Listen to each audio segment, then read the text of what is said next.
It's Typewriter Tuesday. Let's journey into the past to see what writers of old used to use to ply their trade. What kind of mechanical beauty does Al have for us this week? Okay, here we are back in the library, and I want to introduce you to the Smith-Corona Galaxie 12. This is before you can see it's kind of a large portable. What's called a Galaxie 12, and the way to know that is it says Galaxie 12 on it. Always go for the obvious.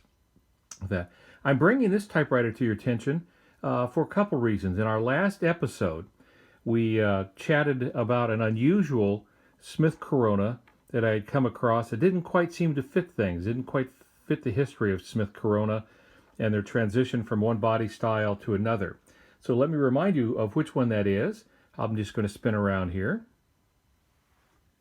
And this is what we looked at last week. You can notice the green, the very rounded style of the body, the teardrop keys. Is just a beautiful little machine. We talked about that. So if you missed that episode, you may want to just go back to the last episode where you see this. But one of the things we talked about in doing this Smith-Corona Enterprise was it doesn't really fit. This body style went out about a year before this 1961 came out, really about 2 years before, where they stopped producing that, yet this one appears in 1961. And then one of the things I mentioned was how nifty the keys were. But Joe Van Cleve, who does a great many videos, many of them dealing with typewriters, wrote to me and said he noticed how much the keys look like the Galaxie 12. Well, he's certainly right. I have a couple Galaxie 12s, and so I wanted to take a look at that. And so in essence what we have here is an older typewriter body with the newer keys. And these came out after that rounded Super 5, is what they called it in-house. Super 5 body style was off the market, except this thing appears. So I don't know if it's just sort of the missing link between the two typewriter bodies or what. Let me swing back around here and show you what they went to. Well, this is the body style that Smith-Corona Marchant went with. Smith-Corona Marchant normally just says Smith-Corona, but you can see just a year or two before this typewriter came out, they adopted the SCM in 3-bar logo, which is this right here, SCM. Smith-Corona Marchant was a company they acquired shortly before this typewriter came out. And so it became SCM, but they always refer to it simply as Smith-Corona. Well, as I mentioned, Joe Van Cleve mentioned that these type keys were very much like what I had shown in the old Super 5 body style of the Enterprise, the Smith-Corona Enterprise Portable. And I thought about that for a little bit, and I made a closer look, and sure enough, he is right. They are the same key, so that is a bit of a link. But that gave me a good reason, I think, to show you this typewriter. Let me give you the grand tour of it. So you can see it's larger, it's more angular, very modern looking. We're getting into the early 60s now. I don't know the exact year for this because the serial numbers don't line up very well. But it's early 1960s, and there's a couple of ways I can tell that. One is these lower keys, which we'll talk about a little bit later. There was another key added over here that looks like this key here, the power spacer, which we will talk about in a little bit, but there was another one over here a little later in the 60s, and it did a special function. Great handle here, has a nice plastic feel there, and also on the inside. Very comfortable to use, reaches well over the front of the typewriter, as you can see, so it's easy to get to, has a very low profile compared to the body. In some typewriters you would have to reach up to get to the return lever, not this one. Very stylish knobs. This is the Platen Relief, so you can just roll it freely. This engages the ratchet. This of course moves the typewriter back and forth along the carriage. Great backing. Little story about this. When I got this, there was a piece of tape. They used to put tape across the back, and you're supposed to remove it when you when you get them. Well, now, whatever it is, 50 years later, That tape was really, really on there. It took me quite a while to figure out how to get rid of it without scratching the paint. And it took me a while, but I finally did get rid of it. This attaches to the case so it doesn't move around. And once this thing's in its case, it's in its case. So they protected it very well. It's a hard-bodied case. So nice. Usual stuff you expect here on the this side. Same thing for the carriage release. Nice knobs, the white matching the keys. Beautiful. Yeah. This model came with a release platen. See the RP there? Standing for release the platen, or remove platen. Simply pull that up. Let me swing it around here. You move the paper bale out of the way. Move the erasure table out of the way so that it's up. And there's a little lever here. Move that lever forward. It unlocks this end of the platen, and you simply lift it up and pull the thing off. It goes back in just as easily. So it's very easy to clean.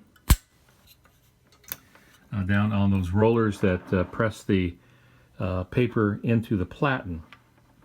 Alrighty. You can see that it has some of the usual stuff, very common to typewriters, manual typewriters. Tensioner, touch control, hard, medium, and light. I don't find that much difference between them, but nonetheless, it's there.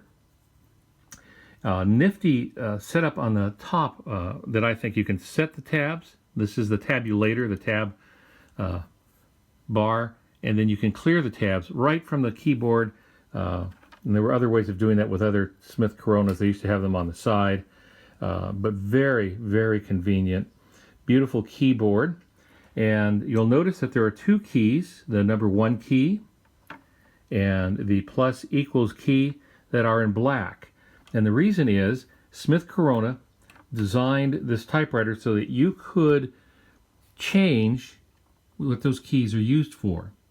That is, you could change not only the key cap, and it is just a cap, this comes off, and just snaps back on very easily. Now you could change the key cap, but you could also change the slug, the type slug. Now let me spin this around so we can see. I love the fact that it has the original ribbon covers, the reels in it. That's kind of special. And the ribbon is still pretty good. I don't know how old it is, but I have not changed it yet. All right. These are the type slugs over here. These are the ones that leave the marks.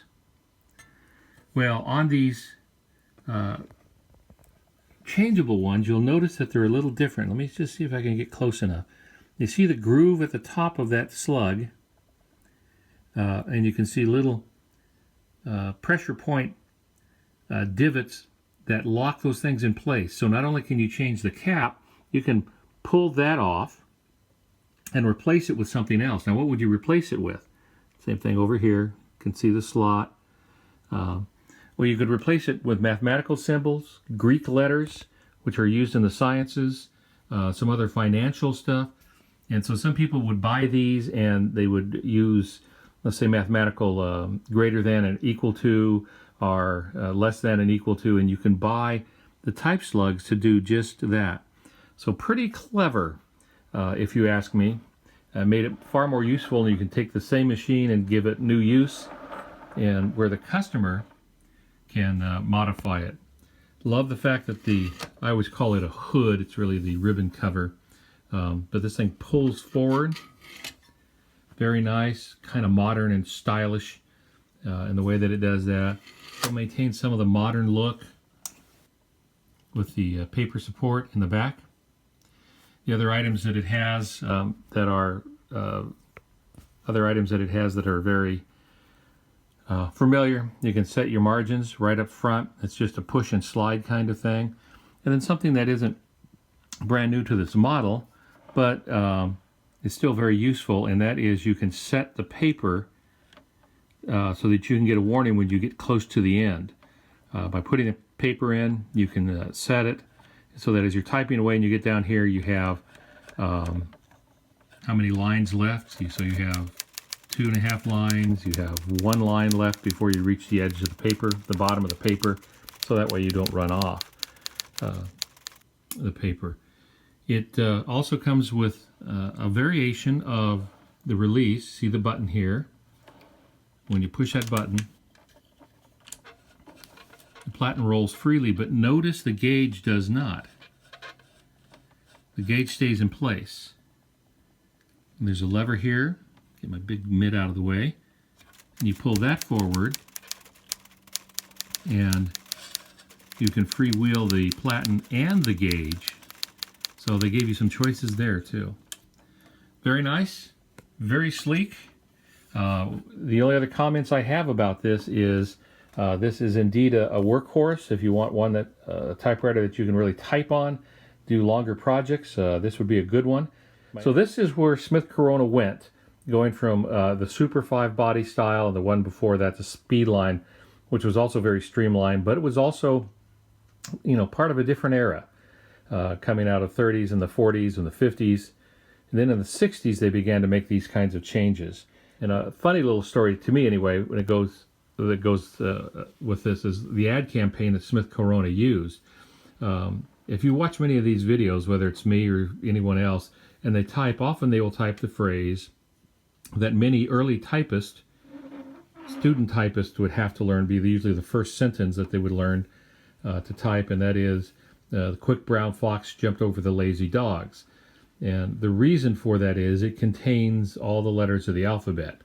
And so you learn to type, a quick brown fox jumps over the lazy dogs, using every letter in the alphabet, so you're training your fingers to find those and to use those. So that's great. But what they did in a print advertising campaign is they would have this typewriter, or one of the later ones, or the electric especially, and there would be in the artwork of it, in the back here behind the typewriter, there would be a fox, a brown fox. The electric ad for the electric, he's holding the electric cable in his mouth, but in the manual ones, they talk about it being the first line that typists learn to type. And so it's kind of interesting that they brought the quick brown fox into the advertising campaign. The typewriter is solidly built. Let's see if I can lift this up here. And notice that the bottom is sealed. The feet are in great shape. They have a few openings to get the key parts. But they have that closed up, which is nice. And then I think maybe just one more thing for this episode. Let me see if I can get in close enough here. You'll notice a little jewel. And it says jeweled escapement right down in here. It's a little jewel. Well, you've heard of watches having jewels, having a certain number of jewels in a watch, a pocket watch or a wristwatch, early wristwatches. And what it is it's a, not a valuable jewel, but it is very close to being as hard as a diamond. Not quite. It ends up being second on the mole scale under diamonds, but what it does is allow movement as a bearing over this jewel, and it just doesn't wear out. So it makes a lot of sense. But it's kind of fun as you sit at your typewriter and you see that it's bejeweled. Of course, that escapement is underneath. You have to take the bottom off and stuff to go see it, but it's kind of neat. Gives a little extra character, turning some engineering into a reason to buy, a little part of the design, the aesthetic of the typewriter. We have a 1, 2, and 3 spacing on it, which is very nice. Opening gauge. So we have a gauge down here at the bottom. And while I'm trying to push it on, I might as well talk about this. Down here, there is a thing called a power space. Wait for it. And push that, and the thing just races along. Sounds like a machine gun. And as long as you hold it down, it'll just keep moving. Notice the scale on the bottom, scale on the top. Well, this is Al Gansky again, Typewriter Tuesday, altongansky.com. Thanks for visiting with me. If you like it, maybe hit the like button. Be sure and subscribe so you get notification Hoping to do a few other related to typewriter videos coming up soon, and wouldn't want you to miss those. Once again, this is Al Gansky saying keep on typing.